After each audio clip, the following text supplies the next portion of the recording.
భార్యాభర్తలాగానే ఉన్నారా? భార్యాభర్తలానే ఉన్నాము. అంటే భార్యాభర్తలా ఉండడం అంటే శారీరక సంబంధం ఉందా లేదా? నిజమే మేడం. తను వాష్రూమ్ అట్లా వెళ్తే నేను చెక్ చేసుకున్నాను. ఓకే. చెక్ చేసుకుంటే తన దాంట్లో వాళ్ళ భార్య పిల్లల ఫోటోలు కనిపించింది. భార్య స్థానం నాకు ఇస్తావు అనేసి కదా నేను వెయిట్ చేస్తున్నాను. అంతే కదా. నువ్వు లాస్ట్కి ఇట్లా చేసినావు అనేసి అంటే నేను ఎట్లా ఇది చేయాలి అని కొంచెం గట్టిగా అడిగినాను, ఏడ్చినాను. ఆయన మోసం మీకు ఇష్టమా? ఆయన అలా మోసం చేసే మనస్తత్వాలంటే మీకు ఇష్టమా? 3 ఏళ్ల తర్వాత ఆయనకు పెళ్ళై 2 పిల్లలు ఉన్నారన్న విషయం 3 ఏళ్ల తర్వాత తెలిసింది. మరి ఈ 1 ఇయర్లో మీరు చేసిన రీసెర్చ్ ఏంటి? ఏం అర్థం చేసుకున్నారు అతన్ని? మీ తెలివితేటలేంటి? ఆ స్టడీ చేయడానికి నువ్వు అతనితోనే కలిసి జీవిస్తావు, ప్లస్ అతనితోని ఫిజికల్ రిలేషన్షిప్, శారీరక సంబంధం పెట్టుకుంటావు. దాన్ని నేను అక్రమ సంబంధం అని అంటాను. మీతో పాటు కలిసి ఒక 3 ఏళ్ల నుంచి ఉంటున్న ఒక అమ్మాయి మా దగ్గర ఉంది స్టూడియోలో. పేరేంటి మేడం? ఓ, ఎంతమంది అమ్మాయిలతో కలిసి ఉంటున్నారు మీరు? ఏం న్యాయం కావాలి నీకు ఇప్పుడు? నేను అడుగుతున్నాను కదా నన్ను పెళ్లి చేసుకోమని. చెప్పాను కదా చేసుకోనని. మరి రేపటి రోజున ఇంకొక అమ్మాయి వస్తుంది, ఆ అమ్మాయితో కూడా మూవ్ అవుతారా ఇట్లానే? ఇంకో అమ్మాయి గురించి మీకు ఎందుకు మేడం? ఈ అమ్మాయి మీ దగ్గరికి వచ్చింది, ఈ అమ్మాయి గురించి మాట్లాడండి మేడం. మీ పెళ్ళి అనే పరిధిని దాటి వేరే ఆడపిల్లల జీవితాలతో ఆడుకుంటే అది వ్యక్తిగతం కాదు, అది సామాజిక సమస్య అవుతుంది. ఇంత విన్నాక కూడా నీకు ఏం మాట్లాడాలో కూడా నాకు అర్థం కావట్లేదు. నీకు భార్య స్థానం ఇవ్వను, నువ్వు రా అని అంటున్నాడు. అయినా కూడా నీకు కృష్ణనే కావాలా ఇంకా కూడా?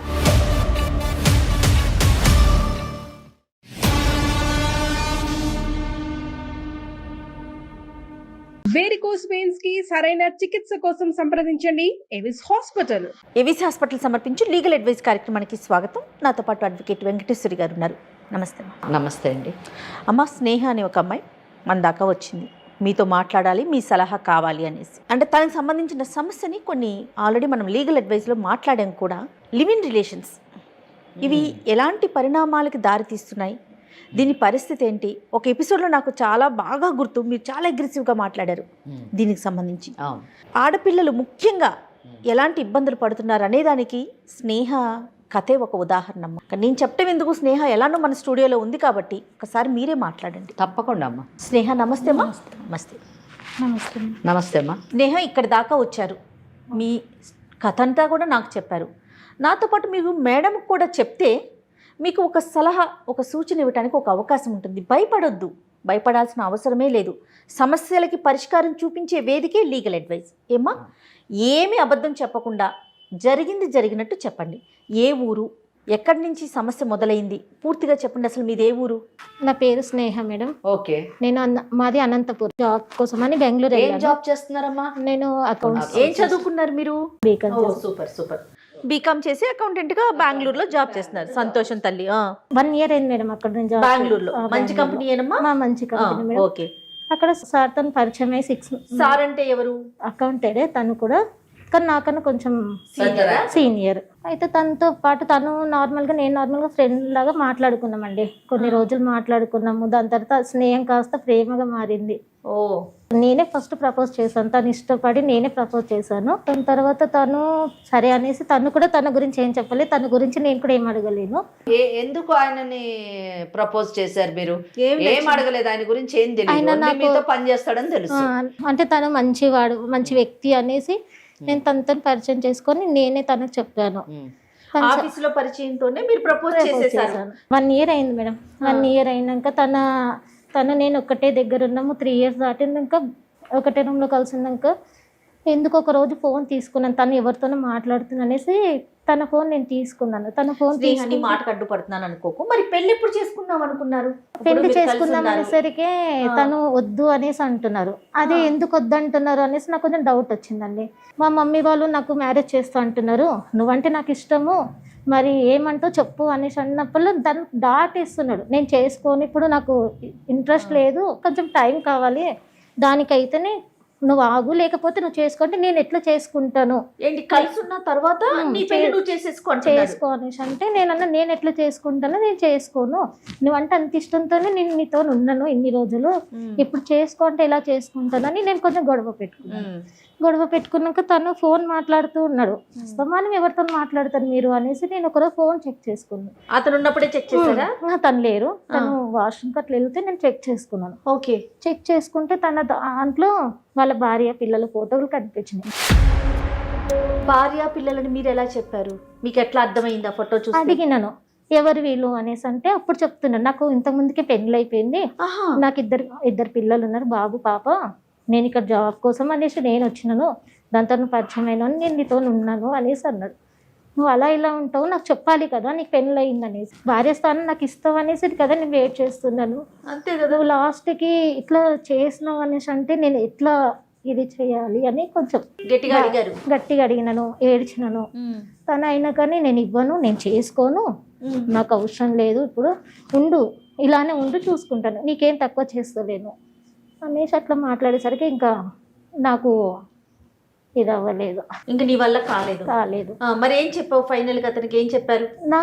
నాకు నువ్వు కావాలి అని చెప్తున్నాను, నన్ను పెళ్లి చేసుకోండి అనేసి అంటే తను చేసుకోను. మరి ఇప్పుడు మా వేదిక దాకా రావటానికి అంటే ఏం ఎక్స్పెక్ట్ చేసి మీరు Suman TV legal advisor programme దాకా, అది ముఖ్యంగా అడ్వకేట్ వెంకటేశ్వరి మేడం దగ్గర దాకా నువ్వు వచ్చావు అంటే మీరు ఏం ఎక్స్పెక్ట్ చేస్తున్నారు?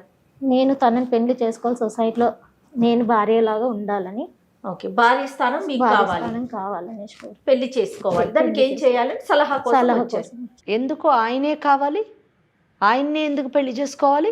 తన మీద ఇష్టంతోని కావాలి. ఏమి ఇష్టం? అదే ఆ ఇష్టం ఏంటని అడుగుతున్నాను. ఆయన పదవి ఇష్టమా, లేకపోతే ఆయనకు వచ్చే జీతం ఇష్టమా? తనకు వచ్చే జీతము. మరి ఏమి ఇష్టం మీకు ఆయన అంటే? ఆయన మోసం మీకు ఇష్టమా? ఆయన అట్లా మోసం చేసే మనస్తత్వాలు అంటే మీకు ఇష్టమా? మరి ఏమి ఇష్టం చెప్పండి? ఆయన అంటే ఎందుకు ఇష్టం కలిగింది? ఓకే, ఇంకొకటండి, మీరు 3 సంవత్సరాలు కలిసి ఉన్నా అని చెప్పారు, మీరు పెళ్లి చేసుకోమని ఎప్పుడు అడిగారు?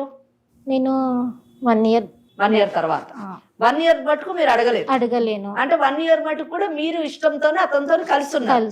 అంటే అతనికి ఒక ఇమేజ్ ఇచ్చారు, మెసేజ్ ఇచ్చారు, ఏమని? మన ఇద్దరం ఇట్లా కలిసి ఉండొచ్చు అని ఇచ్చారు, అంతేనా? కలిసి ఉండడం అంటే ఇద్దరు శారీరకంగా కలిసారా? ఇప్పుడు ఒకే ఇంట్లో ఉండి మేమిద్దరం శారీరకంగా కలుసుకోలేదు అంటే, మేమిద్దరం 3 ఏళ్ళు ఫ్రెండ్స్ లాగా ఉన్నాము, పెళ్లి చేసుకోవాలనే ఉద్దేశం నాకు 1 ఇయర్ తర్వాత కలిగింది అని ఇవన్నీ కూడా అదే నమ్మశక్యంగా ఉందా అమ్మా? చెప్పండి, మీకు అనిపిస్తుందా? మీకు ఎవరైనా ఇలా చెప్తే నమ్ముతారా?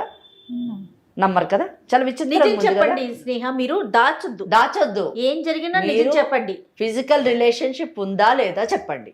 3 ఏళ్ళు కలిసి ఉన్నారు, 1 ఇయర్ మటుకు మీరు ఎందుకు ఈ పెళ్లి అనే కాన్సెప్ట్ని ఆయన ముందు పెట్టలేదు అని అడుగుతున్నాను నేను. లేదా మీరు స్నేహం చేయగానే ఇమీడియట్గా నేను నీతో పెళ్లి చేసుకుంటేనే కలిసి ఉంటాను అని ఎందుకు చెప్పలేదు? అంటే మీకు కూడా 1 ఇయర్ మటుకు టెస్ట్ చేశారా అతన్ని? టైం తీసుకున్నాను, నేను చేసుకుంటాను అనేసి చెప్పాను మేడం, కానీ తన్ని ఇంకా దాటుకుంటూ వెళ్ళిపోయారు. కాదండి, 1 ఇయర్లో ఏం అర్థం చేసుకున్నారు ఆయనని? నాకు అర్థం కాలే. ఏం అర్థం చేసుకున్నారు? 3 ఏళ్ల తర్వాత ఆయనకు పెళ్ళి 2 పిల్లలు ఉన్నారన్న విషయాన్ని 3 ఏళ్ల తర్వాత తెలిసింది. మరి ఈ 1 ఇయర్లో మీరు చేసిన రీసెర్చ్ ఏంటి? ఏం అర్థం చేసుకున్నారు అతన్ని? మీ తెలివితేటలేంటి?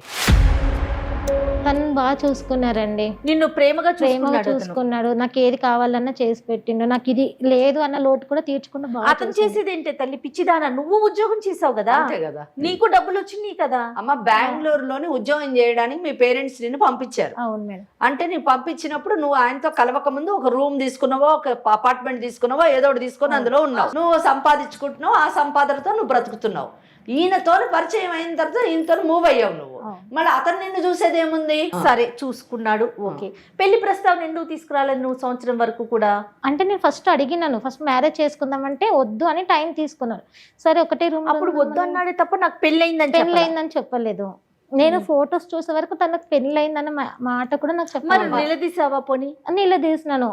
అంటే నాకు నువ్వు అంటే ఇష్టం ఉంది, అందుకని నీతో మూవ్ అయినా. 3 ఏళ్ళు మీరు కలిసి ఉన్నారు కదా, ఇద్దరికి శారీరక సంబంధం ఉందా లేదా అని నిజం చెప్పు. నువ్వు భార్యాభర్తలాగానే ఉన్నారా? భార్యాభర్తలానే ఉన్నాము. అంటే భార్యాభర్తలా ఉండడం అంటే శారీరక సంబంధం ఉందా లేదా? నిజమే మేడం, నిజమే, రైట్. ఎందుకంటే జయ మేడం ఎందుకు ఇన్నిసార్లు నేను ఇన్సిస్ట్ చేశానంటే, ఇద్దరు స్నేహితుల్లాగా ఒక రూమ్లో ఉన్నాము అంటే అంత అవసరం ఏమొచ్చిందండి? ఎవరి రూమ్లో వాళ్ళు ఉండొచ్చు, అంతే స్నేహితుల్లాగా ఉండొచ్చు. అంతగానో ఆమె ఇన్సిస్ట్ చేస్తుందంటే ఎందుకు ఇన్సిస్ట్ చేస్తుంది? వాళ్ళ ఇంటోళ్ళు వేరే సంబంధం చూస్తారని అంటున్నారు, ఎందుకు వేరే వాళ్ళని ఆమె చేసుకోని అంటుంది? ఎందుకు ఇష్టపడలేదు? ఈయననే కావాలని ఎందుకు అంటుంది? ఇవన్నీ కూడా క్లారిఫికేషన్ కావాలి మనకి. అవునమ్మా, అందుకని నేను అడిగాను. కరెక్టేనమ్మా, కరెక్ట్. అంతే తప్ప నిన్ను ఏదో బాధించాలని కాదమ్మా. మేడం అడ్వకేట్ కాబట్టి పాయింట్స్ తెలియాలి కదా. సరే, ఇప్పుడు ఫైనల్గా ఏమంటావు? రిలేషన్ ఉంది కాబట్టి నిన్ను పెళ్లి చేసుకోమంటావు. మరి అతనికి పెళ్ళి అయింది, భార్య ఉంది, పిల్లలు ఉన్నారు, అయినా కూడా అతన్ని పెళ్లి చేసుకోవాలని అడుగుతున్నావా నువ్వు? అవును మేడం. అసలు అంటే నువ్వు ఆలోచించుకున్నావా తల్లి? నీ భవిష్యత్తు ఏంటి? నీ స్థానం ఏంటి? అది ఏం లేదు మేడం, తను కావాలి.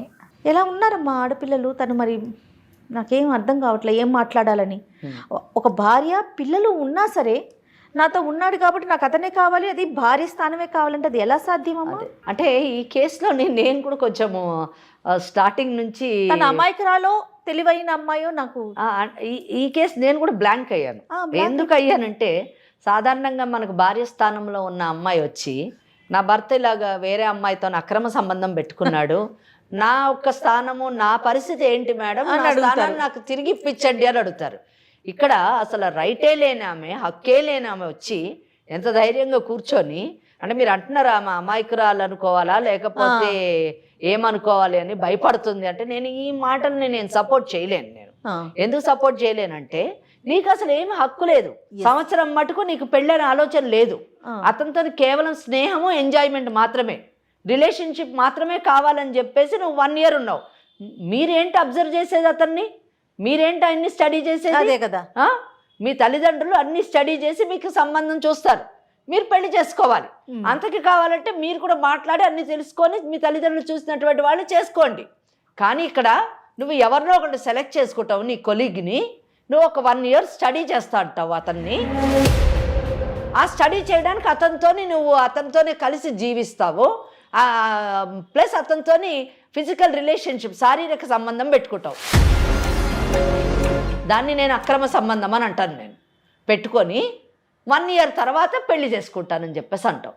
దీన్ని ఏ విధంగా మనం ఆమోదించాలి? దీన్ని ఏ విధంగా సపోర్ట్ చేయాలి చెప్పండి? Yes, exactly. సో నేను ఇటువంటి వాటికి సపోర్ట్ చేయలేను. నేనే కాదు, చట్టం కూడా సపోర్ట్ చేయదు. అతను పెళ్లి కానివాడైతే ఇక్కడ వచ్చి మేడం మాకు న్యాయం చేయండి, నా స్థానాన్ని నాకు పెళ్ళి అతనితో జరిపించండి అని అంటే, నేను తప్పకుండా అతనితో మాట్లాడి మనం ఆమె పెళ్లి చేసేటట్టు చేయగలం. కానీ ఇక్కడ మీరేమడుగుతున్నారు? మమ్మల్ని స్థానం అడుగుతుంది. స్థానం అడుగుతుంది. ఏ స్థానం అడుగుతుంది? భార్య అనేటటువంటి స్థానాన్ని అడుగుతుంది. ఆ భార్య అనే స్థానంలో ఆల్రెడీ ఒక మహిళ ఉంది. ఎస్.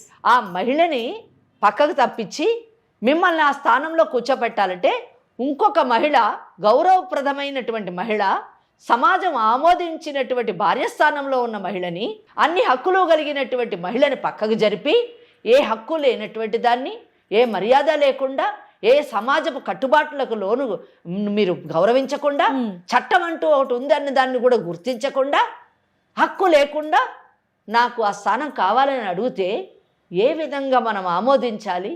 ఏ విధంగా మనం ఈ సమస్యను పరిష్కరించాలి? అవునమ్మా, దీనికి న్యాయం చేయడం కాదు, ఆమెకు అన్యాయం చేయడం అవుతుంది. ఎస్. ఇద్దరు మహిళలతో ఆడుకోవడమే కాదు, అక్కడ పిల్లలకు కూడా అన్యాయం చేస్తాడు, భావి తరాలకు కూడా అతను అన్యాయం చేస్తాడు. అంత మోసగాడు. అవును. అటువంటి వాడిని ఈ అమ్మాయి 1 సంవత్సరం అంట స్టడీ చేసిందంట. స్టడీ చేసి నిర్ణయం తీసుకుంది. దెన్ నెక్స్ట్ క్వశ్చన్ నేను అడిగాను, ఎందుకమ్మా నీకు ఆయన్నే కావాలి అని అడిగాను. ఎందుకు అడిగానంటే, అమ్మాయి చెప్పింది, మా అమ్మ నాన్న పెళ్లి సంబంధాలు చూస్తున్నారు, పెళ్లి చేసుకోమంటున్నారు, నాకు ఈయనే కావాలి. ఎందుకు ఈయన కావాలంటే ఆమెకు సమాధానం లేదు. ఆలోచన ఉంటే కదా భవిష్యత్తు మీద. ఏంటంటే అండి, ఈరోజు సమాజంలోని చాలా మటుకు యువత సహజీవనం అన్నది అదొక ఫ్యాషన్గా మారిపోయింది. కరెక్ట్ అమ్మా. అంటే తోటి యువతతోని వాళ్ళు మూవ్ అవుతున్నప్పుడు సహజీవనం చేయడం అదొక పెద్ద మోడర్న్ థాట్ లాగా అయిపోయింది. అదొక ఆధునీకరణ లాగా, అది ఆధునిక భావాలకు సంబంధించిన దానిలాగా, వాళ్ళు ఏదో చాలా అడ్వాన్స్డ్ లైఫ్ లీడ్ చేస్తున్నట్టుగా ఆ పిచ్చి ఆలోచనలో. అవును. నేను అడుగుతున్నాను ఈనాటి యువతని, ఇటువంటి దారిలో నడిచేటటువంటి వాళ్ళని, ఇటువంటి ఆలోచనలతో వెళ్తున్నటువంటి వాళ్ళని నేను అడుగుతున్నాను, మీకు సహజీవనంలోని ఏమి హక్కులున్నాయి? మీకు సహజీవనంలోని ఏమి భద్రత ఉంది? మీకు పుట్టేటటువంటి పిల్లల యొక్క భవిష్యత్తు ఏంటి, సమాజంలోని వాళ్ళకి ఎంత గౌరవం లభిస్తుంది. ఇటువంటి యువత ఆలోచించుకోవాల్సింది ఏంటంటే, నేను ఎంత గౌరవంగా బ్రతుకుతున్నాను, సమాజంలో నేను ఎంత గౌరవింపబడుతున్నాను, నేను ఎవరితోనైతే సహజీవనం చేస్తున్నానో ఆ వ్యక్తి దృష్టిలో నా యొక్క స్థానం ఏంటి, నాకు న్యాయం చేయండి, ఆ స్థానం ఇవ్వండి అంటే మనం ఇక్కడ అటువంటి పనులు చేయడానికి లేము. ఎస్ అమ్మ, మరి ఏం చేద్దామమ్మా? ఏం లేదమ్మా, ఈ అమ్మాయి ఆలోచన విధానం తప్పు, ఈ అమ్మాయి జీవన విధానం తప్పు. ఓకే, చక్కగా తల్లిదండ్రులు చూసిన పెళ్లి చేసుకొని జీవితాన్ని కొనసాగించడం సరైనటువంటి నిర్ణయం. ఈ అమ్మాయికి మనం చెప్తూ బుద్ధి రాదు, మనం ఆ అబ్బాయితో మాట్లాడదాము.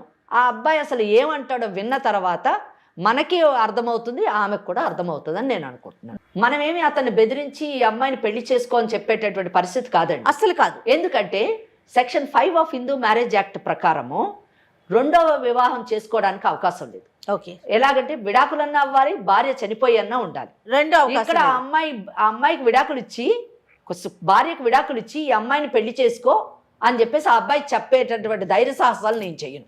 ఎస్, ఎందుకంటే అక్కడ 2 బిడ్డలు ఉన్నారు, తప్పు చేయనటువంటి భార్యకు ఎందుకు విడాకులు ఇవ్వాలి, 2 బిడ్డలు అంటే భవిష్యత్తుని ఎందుకు పాడు చేయాలి. ఒకవేళ అతను చేసుకుంటే భారతీయ న్యాయ సంహిత ప్రకారము సెక్షన్ 82(1) ప్రకారం 7 సంవత్సరాలు జైల్లోకి వెళ్తాడు. సో ఇవన్నీ అతనికి తెలియచేద్దామంటారా? తెలియజేయాలి. ఒకటి, ఇంకోటి ఏంటంటే అతను భవిష్యత్తులో ఇటువంటి తప్పు చేయకుండా ఉండాలంటే తెలియజేయాలి. కరెక్ట్. ఒకటి. రెండోది, అతను ఏం చెప్తాడో విందాం. లేదు నేను ఆ భార్యను విడాకులు ఇచ్చి ఈమెను చేసుకుంటాను అని అంటే అతను ప్రేమ ఉన్నట్టు. లేదు నా భార్యను నేను విడిచిపెట్టాను అన్నాడంటే ఈమెకు బుద్ధి రావాలి. ఈమె పరిస్థితి ఏంటి? కాదమ్మా, అతనికి కాల్ చేయి. మరి అతని పేరేంటి? కృష్ణ. కృష్ణ. బా, పేరుకు తగినట్టే ఉన్నాడు. ఏంటి వీళ్ళు ఇట్లా అనేస్తున్నారు, బిక్క చూపులు చూస్తా ఉన్నావు. ఒకసారి కాల్ చేస్తావా, మాట్లాడదామా?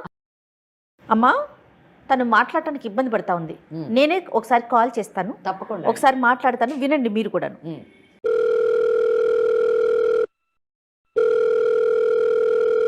హలో హలో, కృష్ణ గారండి? yes who is this? నేను జయానండి, సుమన్ టీవీ నుంచి మాట్లాడుతున్నాను, లీగల్ అడ్వైజ్ అనే ప్రోగ్రామ్ నుంచి. ఓకే మేడం, చెప్పండి. మా దగ్గరికి మీ ఫ్రెండ్ వచ్చారండి, మీతో పాటు కలిసి ఒక 3 ఏళ్ల నుంచి ఉంటున్న ఒక అమ్మాయి మా దగ్గర ఉంది స్టూడియోలో. పేరేంటి మేడం? ఓ, ఎంతమంది అమ్మాయిలతో కలిసి ఉంటున్నారు మీరు? అంటే చాలా మంది ఉంటారు కదా. ఏంటి ఫ్రెండ్ అన్నారు కదా మేడం, ఫ్రెండ్స్ అంటే చాలా మంది ఉంటారు కదా. ఫ్రెండ్స్ అంటే చాలా మందే ఉంటారంట. ఒక్కసారి నువ్వు హలో అనమ్మా, చెప్పు నీ పేరేంటి, నువ్వే చెప్పు. హలో హలో కృష్ణ, నేను స్నేహన్ మాట్లాడుతున్నా. స్నేహ? అవును, చెప్పు. అదే నేను పెళ్లి చేసుకుందామని అంటే దాటేస్తున్నావు కదా. అవును, నీకు చెప్పా కదా చాలా సార్లు. ఏమని? ఎక్కడికి వెళ్ళావు నువ్వు? ఇప్పుడు ఎవరు మాట్లాడేది? ఫోన్ ఎవరు చేశారు? నేను సుమన్ టీవీ ప్రోగ్రామ్కి వచ్చాను, మేడం వాళ్ళతో మాట్లాడుతున్నాను. ఎందుకు వెళ్ళావు అక్కడికి? మీకు ఎంతగానో చెప్పినా కానీ మీరు నాకేం ఆన్సర్ ఇవ్వట్లేదు కదా, అందుకనే నాకు ఇక్కడ న్యాయం జరుగుతుంది అనేసి వచ్చినాను. ఏం న్యాయం కావాలి నీకు ఇప్పుడు?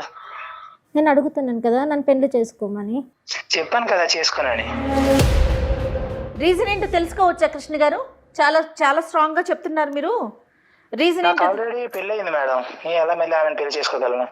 ఆల్రెడీ మీకు పెళ్ళి అయింది. ఎన్ని సంవత్సరాలు అవుతుందండి పెళ్ళయ్యి? 10 years అవుతుంది మేడం. 10 సంవత్సరాలు అవుతుంది మీకు పెళ్ళై. మరి స్నేహతో కలిసి ఎలా ఉన్నారు? మరి అమ్మాయి పెళ్లి చేసుకో అని చెప్పే వరకు కూడా తనతో సంసారిక జీవితం ఎలా గడిపారండి? రీసెంట్ గా 3 years గురించి ఆ అమ్మాయి తెలుసు మేడం నాకు. 3 సంవత్సరాలు కలిసి ఉండటం అనేది మీ లెక్కలో రీసెంటా? నాతో పాటు అడ్వకేట్ వెంకటేశ్వరి గారు కూడా ఉన్నారండి స్టూడియోలో. మీరు చాలా జాగ్రత్తగా మాట్లాడండి, మీరు మాట్లాడేది ఏదైనా అర్థమవుతుందండి. నాకెందుకు మేడం, మీరు ఎందుకు మాట్లాడుతున్నారు? ఇప్పుడు ఎందుకు చేశారో చెప్పండి మేడం. ఇదంతా ఎందుకు చేశామంటే సమస్య మా దాకా వచ్చింది కాబట్టి. ఇప్పుడు అవన్నీ మా పర్సనల్ విషయాలు మేడం, వీటిలన్నిట్లో మీకు ఎందుకు మేడం ఈ విషయాలని? ఖచ్చితంగా మీ పర్సనల్ విషయాలు మాకు అవసరం లేదు, కానీ సమస్య ఉంది, మాకు న్యాయం చేయండి అని స్నేహ మా దాకా వచ్చింది కాబట్టి నీతో మాట్లాడుతున్నాము. స్నేహ గురించి చెప్పాను మేడం ముందు నుంచి. తన మ్యారేజ్ అయితే తనతో కుదరదని చెప్పాను. మీరు డే 1 చెప్పారా? ఎప్పుడైతే కలిసి ఉండబోతున్నారో అప్పుడే చెప్పారా? స్టార్టింగ్ లో తెలియదు కదా మేడం, అలా ప్రొసీడ్ అవుతామని తెలియదు కదా మేడం. కొద్దిగా అప్పుడు అలా మూవ్ అయ్యాం, అనుకోకుండా అలా అయింది. తెలిసిన తర్వాత ఆమెకు చెప్పాను నేను. మూవ్ అయ్యే వరకు మీకు తెలీదు, మూవ్ అయిపోయాక అనుకోకుండా తెలుస్తుంది. ఆ అనుకోకుండా తెలిసినప్పుడు అప్పుడు చెప్తారు మీకు పెళ్లి అయిపోయింది ఆల్రెడీ, నేను పెళ్లి చేసుకోనని. మరి రేపటి రోజున ఇంకొక అమ్మాయి వస్తుంది, ఆ అమ్మాయితో కూడా మూవ్ అవుతారా ఇట్లానే? ఇంకా అమ్మాయి గురించి మీకు ఎందుకు మేడం? ఈ అమ్మాయి మీ దగ్గరికి వచ్చింది, ఈ అమ్మాయి గురించి మాట్లాడండి మేడం. ఇంకొక అమ్మాయి గురించి మేము మాట్లాడటానికి లేదు. అవును మేడం. అంటే మనం సమాజంలో ఉన్నామమ్మా, మనుషుల మధ్యనే ఉంటున్నామా, అడవిలో బతుకుతున్నామా? Yeah of course madam. సమాజము, చట్టము, మనుషులు, మంచి చెడు ఇలాంటివి లేవా మనకి? ఏం మాట్లాడుతున్నారు మీరు? మీకెందుకు అనుకుంటా, మాకు అవసరం మా దాకా వచ్చింది కాబట్టి మేము వచ్చామా మీ దగ్గరికి. ఆ అమ్మాయి పెళ్లి చేసుకోమంటోంది, మరి పెళ్లి చేసుకుంటారా? నేను చేసుకోను మేడం. వింటున్నావా? పెళ్లి చేసుకోండి అని చెప్పి ప్రోత్సహించడానికి మేము కాల్ చేయాల. భవిష్యత్తులో ఇలాంటి ఎదవ పనులు చేయకుండా ఉండాలి, ఇలాంటివి చేస్తే నీకు ఎలాంటి శిక్షలు పడతాయో మేడం ద్వారా చెప్పించడానికే కాల్ చేశాను. నాకు ఎందుకు మేడం శిక్ష? నేను ప్రపోజ్ చేయలేదు, ఏం చేయలేదు కదా మేడం. మరి కలిసి ఉన్నారు కదా, ఒక భార్య ఉండగా, భార్య, 2 పిల్లలు, 10 సంవత్సరాలు అవుతోంది మీకు పెళ్ళై. అమ్మాయి జీవితం నేనేం కావాలని నాశనం చేయలేదు కదా మేడం. అమ్మాయి వచ్చింది నా జీవితంలోకి, నాకు ఇష్టంగా అనిపించింది. ఆ టైంలో మేము మూవ్ అయ్యాం మేడం. మేడంతో మాట్లాడండి ఒకసారి, మేడంకి ఇవ్వమ్మా. స్నేహ అన్న అమ్మాయి పెళ్ళి మీరు చేసుకోకపోయినా పర్వాలేదు, మీతోనే కలిసి ఉంటాను అని అంటుంది. దానికి మీరు అంగీకరిస్తున్నారా? అలా అయితే ఓకే మేడం. అలాగైతే ఓకే, రైట్. నాకు కూడా చెప్పా ఈ విషయం నేను. ఓకే సరే, ప్రాబ్లం ఏం లేదు, కానీ మ్యారేజ్ అయితే నేను చేసుకోను. ఓకే సరే, ఖచ్చితంగా ఖచ్చితంగా పెళ్లి చేసుకోరు, ఎందుకంటే మీ భార్య పిల్లలు ఉన్నారు కాబట్టి. పిల్లలు ఉన్నారు. ఓకే, వాళ్ళకి ఆ అమ్మాయికి మీరు విడాకులు ఇచ్చే అవకాశం ఉందా అండి? భార్యకి విడాకులు సిచ్యుయేషన్ లేదు. సరే, కనీసం మీ భార్యకి ఈ స్నేహతోని నాకు సంబంధం ఉంది, నేను ఈమెతోని బెంగళూరులో ఉంటాను, మీ భార్య ఎక్కడ ఉంటారండి? చెప్పండి మేడం, మా పర్సనల్స్ అన్ని. కాదు, ఏరియా ఎక్కడ? ఆంధ్రప్రదేశ్లో ఉంటారా, తెలంగాణలో ఉంటారా, ఎక్కడ ఉంటారు? హైదరాబాద్లో. ఓకే, మీ భార్యతోని నువ్వు హైదరాబాద్లో ఉండు, నేను ఈ స్నేహ అన్న అమ్మాయితోని బెంగళూరులో ఉంటానన్న విషయం చెప్తారా అండి? చెప్పారా? చెప్పండి మేడం, నేను చెప్తాను మేడం మా భార్యకి. పెళ్ళైన విషయాన్ని మీరు చెప్పారా అండి, ఆ అమ్మాయి తెలుసుకుందా? అమ్మాయి నాకు అడిగింది ఒక రోజు, మొబైల్ చూసినప్పుడు ఫొటోస్ చూసింది, అడిగినప్పుడే చెప్పాను నేను. అది ఎంత కాలానికి, అంటే మీరు కలిసి ఉండడం మొదలెట్టిన తర్వాత ఎంత కాలానికి చెప్పింది? 1 year తర్వాత తెలిసింది. అంటే మీరు ముందు చెప్పలేదు, స్నేహం పరిచయం అయినప్పుడు నాకు పెళ్ళయింది, 2 పిల్లలు ఉన్నారని మీరు చెప్పలేదు? రాలేదు. ఓకే. సో 1 సంవత్సరం మీరిద్దరూ కలిసి ఉన్నప్పుడు కూడా మీరు చెప్పలేదు? రైట్. సరే కృష్ణ, ఇప్పుడు నేను ఏమి మాట్లాడను మీతోని, కానీ ఒక్క విషయం మాత్రం మీకు చెప్తున్నాను. కొన్ని పనుల్ని నేరాలుగా చట్టం పరిగణిస్తుంది. ఆ నేరాలకి శిక్ష అంటూ ఒకటి ఉంటుంది. అది మీకు నచ్చినా నచ్చకపోయినా కూడా జరిగిపోతూనే ఉంటుంది. నేను మీకు ఎందుకు చెప్తున్నా, వినండి బాబు, వినండి. నేను మిమ్మల్ని ఏం అనట్లేదు. మీ భార్యకు విడాకులనిచ్చి ఈ అమ్మాయిని పెళ్లి చేసుకోండి అని నేను చెప్పను. అలాగే అయితే మీరు ఒకటి చెప్పారు, ఈ అమ్మాయితో పెళ్ళి అయితే చేసుకోను, కానీ ఈ అమ్మాయితో ఉండడం అయితే ఉంటానన్నారు. మీకు పెళ్ళి అయిన విషయాన్ని 1 సంవత్సరం తర్వాత ఆ అమ్మాయి తెలుసుకుంది, కానీ మీరు చెప్పలేదన్నారు. అడిగినప్పుడు చెప్పారు. అలాగే జయ మేడం అడిగారు, ఇంకా రాబో కాలంలో ఇంకా చాలామంది అమ్మాయిలతో మీరు ఉండే అవకాశం ఉందా అంటే, అది మీకు అనవసరం, ఈ అమ్మాయి విషయం మాట్లాడండి అని అన్నారు. అంటే మీకు భవిష్య ప్రోగ్రాం కూడా ఉండొచ్చు. సరే, అది మంచిది, మా వ్యక్తిగత విషయం అని అన్నారు. సో వ్యక్తిగత విషయమే కరెక్టే, మీరు పెళ్లి చేసుకొని మీ పిల్లల్ని, మీ కుటుంబం, ఇవన్నీ వ్యక్తిగతం. మీ పెళ్ళి అనే పరిధిని దాటి వేరే ఆడపిల్లల జీవితాలతో ఆడుకుంటే అది వ్యక్తిగతం కాదు, అది సామాజిక సమస్య అవుతుంది. అంటే ఆడపిల్లల జీవితాలు పాడు చేస్తూ ఉంటే చూస్తూ ఊరుకోవడానికి చట్టం ఏం కళ్ళు మూసుకొని ఉండదు.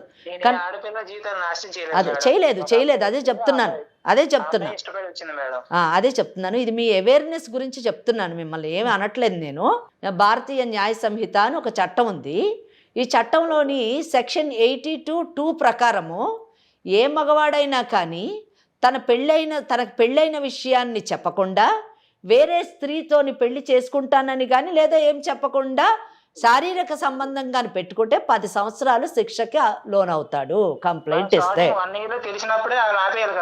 అదే చెప్తాను నేను. అడ్వకేట్గా మీకు చెప్పేది ఏంటంటే, భవిష్యత్తులో ఇటువంటి పనులు చేయకండి, వేరే ఆడపిల్లల జీవితాలతో ఆడకండి. ఎందుకంటే అందరూ మన స్నేహ కాదు, ఏ ఆడపిల్లన్నా కంప్లైంట్ కానీ ఇస్తే 82(2) కింద 10 సంవత్సరాల లోపల పోతారు. ఆయన భార్యతో మాట్లాడితే ఎలా ఉంటుంది? మేము మీ భార్యతో మాట్లాడినా, లేకపోతే ఈ అమ్మాయి వెళ్ళి మాట్లాడినా, ఈ అమ్మాయి మీ మీద కంప్లైంట్ ఇచ్చినా 10 సంవత్సరాల శిక్షకు. మరి నీకు ఫ్యామిలీ కావాలి, ఓకే మంచిదండి. సరేనండి. ఇష్టపడి వచ్చే ప్రతి అమ్మాయిని మీలాంటి మగవాళ్ళు పెళ్ళి అనేటటువంటి చేసుకోకుండా, భార్య అనే స్థానం ఇవ్వకుండా ఉపయోగించుకొని వేసుకున్న బట్టల్లాగా వేసుకొని మరుసటి రోజు తీసి పడేస్తారు. అది మీరు సమాజానికి చెప్పేటటువంటి విషయం. మీరు ఇంకొకటి కూడా అంటున్నారు, మాకెందుకు చట్టం అని అంటున్నారు. మాకెందుకు ఇటువంటి అనండి, ఆమెకి ఇష్టమైంది వచ్చింది, ఏం చేసుకుంటుందో అది చేసుకోండి, మా భార్య మా పిల్లల గురించి మాట్లాడొద్దు అంటున్నారు. అంటే మీ భార్య ఒక ఆడపిల్ల, ఒక మంచి గౌరవప్రదమైనటువంటి మహిళ, మీకు ఒక కుటుంబం ఉంది, మీకు పిల్లలు ఉన్నారు. కానీ వేరే తల్లిదండ్రుల కన్నా ఆడపిల్లలు కాదు, వారు గౌరవమైన మహిళలు గారు, వాళ్ళ సంసారానికి పనికిరారు. మీరు మాట్లాడిన ప్రతి మాట యువతకు స్నేహాల లాంటి పరిస్థితిలో ఉన్న ప్రతి ఆడపిల్ల వినాలి, వాళ్ళ స్థానం ఏంటో తెలుసుకోవాలి. కనుక జయ, నేను వీరితో ఎక్కువ మాట్లాడలేమమ్మా. కేవలం ఎందుకు మాట్లాడానంటే భవిష్యత్తులో ఇంకా వేరే ఆడపిల్లల జీవితాలు పాడు చేయకూడదని చెప్పాను. నాకు అక్కర్లేదు చట్టం అన్నాడు కానీ 100% నోట్ చేసుకుంటాడు. ఖచ్చితంగా భయం ఉంటుంది కదా. ఆయన కంటే కూడా కృష్ణలాంటి వాళ్ళకి ఎంత చట్టం చెప్పినా కృష్ణలాంటి మోసగాళ్ళు సమాజంలో ఉంటూనే ఉంటారు. ఖచ్చితంగా ఎప్పుడు ఉంటారు తెలుసా అండి? మోసపోయే వాళ్ళు ఉన్నంత లాంటి పిల్లలు ఉన్నప్పుడు మోసపోయే వాళ్ళు ఉన్నంత కాలం ఉంటారు. స్నేహాల ఆలోచించే ప్రతి ఆడపిల్ల కూడా కృష్ణ మాటల్ని అర్థం చేసుకోవాలి. ఎంత తేలిగ్గా మాట్లాడుతున్నాడమ్మా ఆడపిల్లల్ని, ఇంత విన్నాక కూడా నీకు ఏం మాట్లాడాలో కూడా నాకు అర్థం కావట్లేదు. నీకు భార్య స్థానం ఇవ్వను, నువ్వు రా అని అంటున్నాడు. అయినా కూడా నీకు కృష్ణనే కావాలా? ఇంకా కూడా వద్దు మేడం, జాబ్ చేసుకుని నా లైఫ్లో నేను హ్యాపీగా ఉంటాను మేడం. జాబ్ కాదమ్మా, ముందు జాబ్ కాదు నీకు అసలు. అటువంటి వాడిని నిజానికి ఇంకా నాకు మాటలు రావట్లేదు. చీ అని ఒక పదం ఉపయోగించారు అంతే, దట్స్ ఆల్. వాడితోని 3 సంవత్సరాలు నువ్వు ఉన్నందుకు అసలు సిగ్గుపడాల్సిన విషయం. నీకు బుద్ధి వచ్చి ఉండాలి. నాకు తెలిసి ఆ మాటలు విన్న తర్వాత ఫస్ట్ ఆ జాబ్ మాను, బెంగళూరు నుంచి మీ ఊరికి షిఫ్ట్గా నీ జీవితంలో జరిగింది ఒక లెసన్. వీలైనంత మటుకు ఏ ఆడపిల్ల కూడా ఇటువంటి సమస్యల్లో పడకుండా వీలైతే కాపాడు, అవేర్నెస్ ఇవ్వు, నీ వంతు నీ ప్రయత్నం చేయి. సరేనా? ఓకే, ధైర్యంగా ఉండాలమ్మా. అమ్మ మరి ఏం చేద్దాం? ఏం చేస్తాం జయ? ఒక్కటే ఇందులో ఇటువంటి సమస్యలకి పరిష్కారం 2 విషయాలు. ఒకటి, ఆడపిల్లలు అప్రమత్తంగా ఉండాలి, తమ భవిష్యత్తును తామే తీర్చిదిద్దుకోవాలి. ఆ భవిష్యత్తును తీర్చిదిద్దుకోవడంలోని అందంగా తీర్చిదిద్దుకోవడమే కాదు, సమాజం ఆమోదించేటట్టుగా కూడా కరెక్ట్. ఆ భవిష్యత్తుకు ఒక భద్రత ఉండాలి. రెండోది, ఒకవేళ తెలుసో తెలియకో చూడండి, స్నేహాలాగా అమాయకంగా ఒకవేళ ఇటువంటి రొచ్చులో పడ్డా కానీ తిరిగి దాంట్లోంచి బయటకు వచ్చి భవిష్యత్తులోని ముందుకు సాగాలి. అవసరమైతే ఒకవేళ నిజంగా బుద్ధి చెప్పాలి అని అనుకుంటే సెక్షన్ 82(2) ప్రకారము మరి కేసు కంప్లైంట్ వెయ్యాలి, వాడికి శిక్ష పడేటట్టు చూడాలి. లేదు వద్దంటారా, పెళ్లి చేసుకొని ముందుకు కొనసాగండి. ఇది నేను చెప్పదలుచుకున్నాను. తప్పకుండా అమ్మా. అయితే నాకు స్నేహతో నాకు ఏమనిపించిందంటే, మీరు ఏదైనా అవకాశం ఇస్తే ఒక 2-3 సార్లు మీతో కూర్చొని మీ కౌన్సిలింగ్ కనుక ఫాలో అయితే, వినగలిగితే, మీరు ఆ టైం కేటాయించగలిగితే తన జీవితానికి ఒక అర్థం ఉంటుందేమో అనిపిస్తుంది. తప్పకుండా అండి. ఇంకొకటిని కూడా చెప్పాలనుకుంటున్నాను జయ గారు. ఇటువంటి కార్యక్రమాల్లో మేమేదో కుటుంబాలని విడదీయాలనో లేకపోతే ఆడవాళ్ళకి విపరీతమైనటువంటి చట్టపరమైనటువంటి అవగాహన ఇచ్చేసి మగవాళ్ళకి అన్యాయం చేయాలన్నదో మా ఉద్దేశం కాదు. చట్టం పైన అవగాహన కలిగించడము అంటే ఆడవాళ్ళ హక్కుల్ని ఎంత పరిరక్షిస్తున్నామో మగవాళ్ళని అంత జాగ్రత్త కూడా పరుస్తున్నాము అన్న విషయాన్ని మర్చిపోకూడదు. చట్టం అంటే లేదు కదా. మీరు నేరం చేసినప్పుడు ఎటువంటి శిక్షలు పడతాయి కనుక నేరానికి ఎంత దూరంలో ఉండాలి మీకు అనే అవగాహన మీకు కల్పించడానికి ప్రయత్నిస్తాం. ఖచ్చితంగా. మేడం గారి నెంబర్ నీకు ఇస్తాను, అలా అసిస్టెంట్ నెంబరు. మేడం టైం తీసుకుని ఒక 2-3 సార్లు మేడంతో నువ్వు కూర్చొని మాట్లాడు. సరేనా? సరే. ఓకే, రైట్ అమ్మా. Thank you. నమస్తే. వేరికోస్ వెయిన్స్ కి సరైన చికిత్స కోసం సంప్రదించండి ఎవిస్ హాస్పిటల్.